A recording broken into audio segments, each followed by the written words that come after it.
Shalom, bom dia.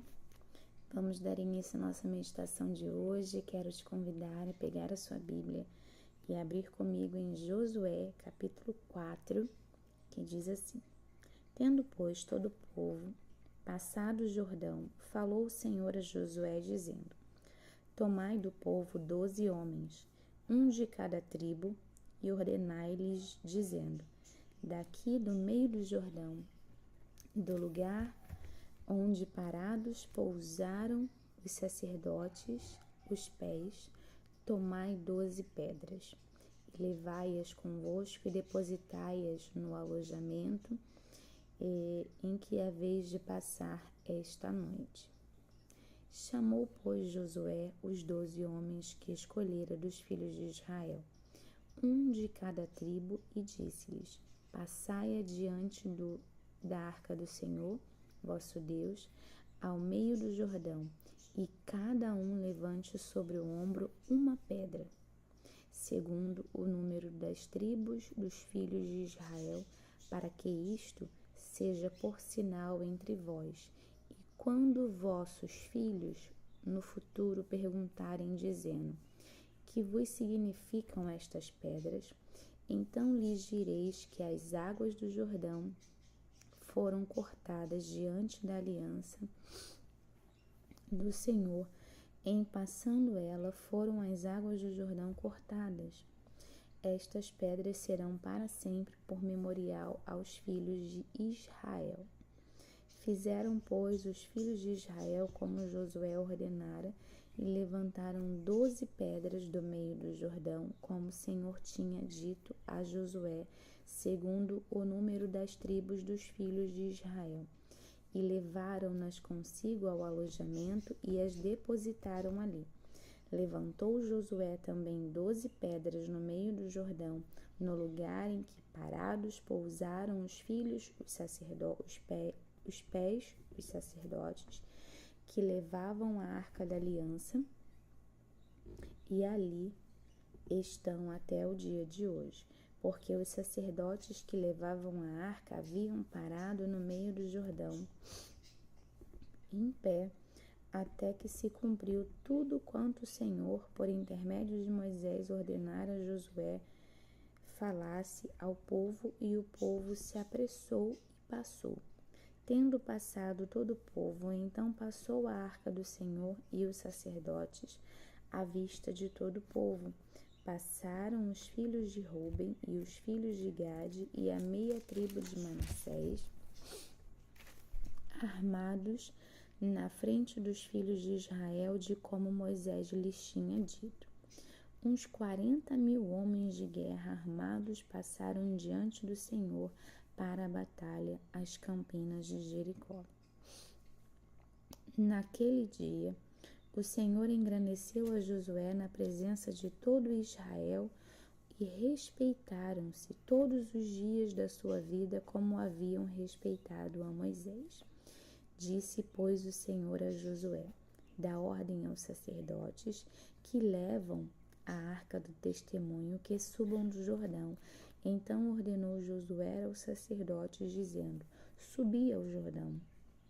Ao subirem do meio do Jordão, os sacerdotes que levaram a arca do Senhor, e assim que as plantas dos seus pés se puseram na terra seca, as águas do Jordão se tornaram ao seu lugar e corriam como dantes sobre todas as suas ribanceiras.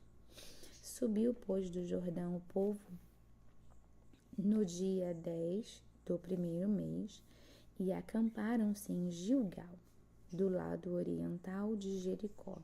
As 12 pedras que tiraram do Jordão, levantou-as Josué em coluna em Gilgal, e disse aos filhos de Israel: Quando no futuro vossos filhos perguntarem a seus pais, dizendo: Que significam essas pedras?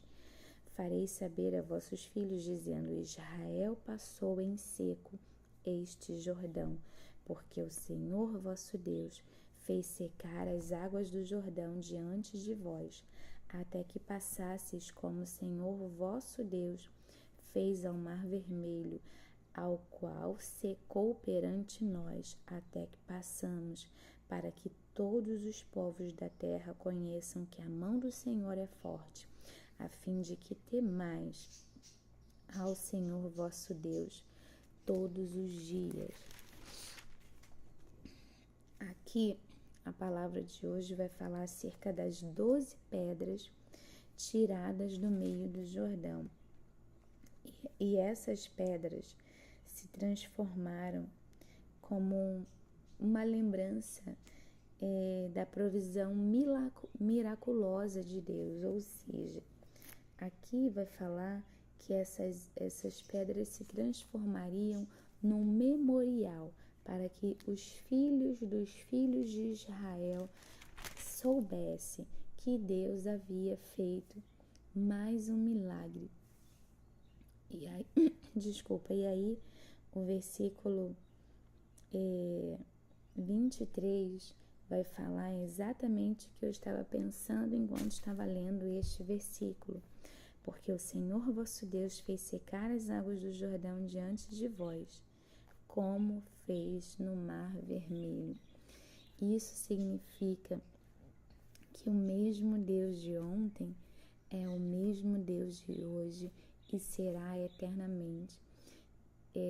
Vimos, através de Moisés, que o povo passou pelo Mar Vermelho, fugindo de Faraó, que as águas do mar se abriram quando Moisés tocou com o seu cajado e o povo passou a pés enxutos, E depois Faraó com seus cavaleiros ali foram ali sucumbidos pelas águas do Mar Vermelho e muitos deles, sua grande maioria, se não todos, morreram ali. E aqui vai falar que o nosso Deus repetiu esse milagre aqui com Josué no Rio Jordão e o povo passou com os pés enxutos. Sabemos que o nosso Deus, ele é um Deus de palavra, ele cumpre a sua palavra. Então, se ele prometeu, ele vai cumprir, mesmo diante de uma sociedade em que a gente vê pessoas que falam uma coisa e fazem outra, prometem e não cumprem. O nosso Deus não, ele é fiel segundo aquilo que ele prometeu. Então, se ele fez milagres no passado, ele também quer fazer milagres nos dias de hoje. Se ele prometeu e cumpriu no passado, ele também quer prometer e cumprir no presente em que estamos vivendo. Que possamos confiar no braço forte do Senhor, que possamos, como diz aqui o versículo 24, para que todos os povos da terra conheçam que a mão do Senhor é forte. O nosso Deus é forte. A mão do Senhor é poderosa para cumprir tudo aquilo que ele prometeu. Amém? Nosso Deus, como diz aqui, é forte a fim de que temais ao Senhor vosso Deus todos os dias. O temor do Senhor é o princípio da sabedoria, que possamos confiar no nosso Deus, porque ele é Deus de milagres, ele é Deus de ontem, ele é Deus de hoje e será eternamente. Que Deus venha nos dar um dia abençoado. Fique com Deus. Shalom, shalom.